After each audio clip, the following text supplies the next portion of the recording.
Good morning from Chicago, the risk management capital of the world. I'm Alan Nuckman here at the CME Group with the Morning Market Stir for Monday, May the 15th.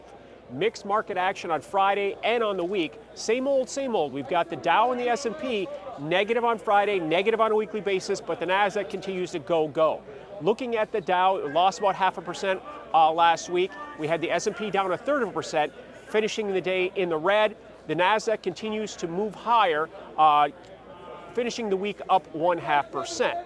Looking at the other markets, we had crude oil finish up about 3% on a weekly basis, and gold took out that previous low, went down to 12.14 last week and closed above the 12.25 level, actually gaining $1 on a weekly basis, looking like it's putting in a bottom there. So where do we stand here on Monday morning? Well, we're getting some strength, and it's mainly because of crude. Crude oil up another 3%. Let's talk about where we've come from. We had that capitulation key reversal day 2 Fridays ago, went down to 43.75 and had a positive close. We built on that base last week, up 3% last week, and now up another 3% this morning at 49.50, as it looks like Russia and Saudi Arabia are going to continue these production cuts and looking at a 9-month extension. So that's given the stock market a boost, and right now we've got markets up about 1/3%. The S&P's up 10 right now, pressing on those highs once again.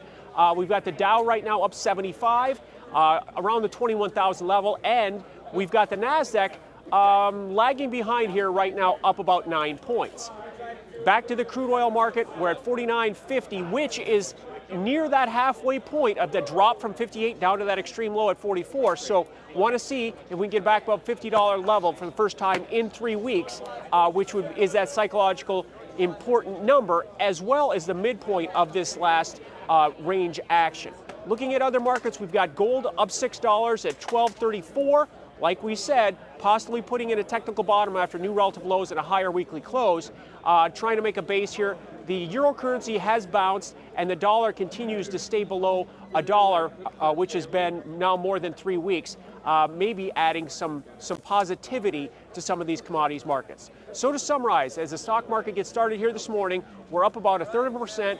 We've got the S&P up 10, standing at its highs, the Nasdaq up 9 right now, and the Dow up 75.